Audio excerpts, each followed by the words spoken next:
County Sheriff highlighting what he calls a fatal flaw in the federal investigation into the abduction of Jacob Wetterling back in 1989. The sheriff detailing critical missteps by the FBI as tens of thousands of private files are made public after nearly 30 years.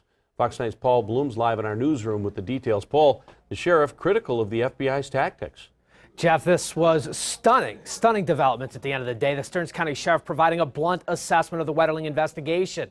He insists there are all sorts of missed opportunities to put away the killer early on, faulting the FBI for searching too far and too wide.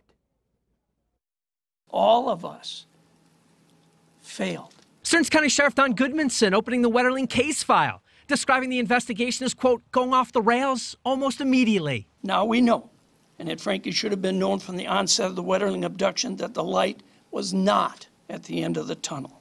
It was right here. With Jacob's dad, Jerry Wetterling, in the audience, the sheriff criticized the FBI for immediately broadening out the investigation and whiffing on an obvious main suspect right under their nose, Danny Heinrich. The right hand literally did not know what the left hand was doing. Among the misses with Heinrich, the sheriff reports investigators failed to connect Jacob's abduction to the kidnapping and sexual assault of Jared Shirel months earlier in Cold Spring, as well as a rash of molestation cases targeting young boys in Paynesville just prior to that.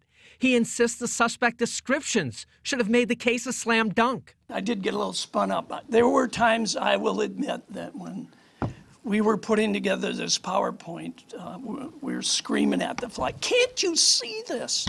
Sheriff Goodmanson calling an arrest and interrogation of Heinrich in early 1990 the fatal flaw that would turn the Wetterling investigation into an excruciating 27-year odyssey. Heinrich states emphatically he was not guilty of this crime. He's being framed.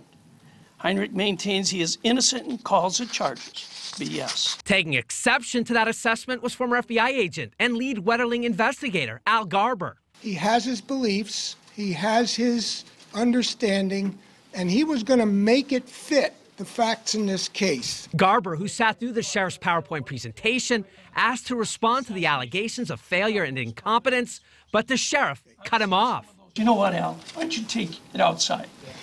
Is it because you don't want to hear this? No, take it outside. I don't think you want to hear this. Garber vehemently defending his leadership and the integrity of the investigation. And why did he disappear for 25 years? I know it's easy for us to see the file, but you obviously let him go and then nothing. No, we didn't let him go.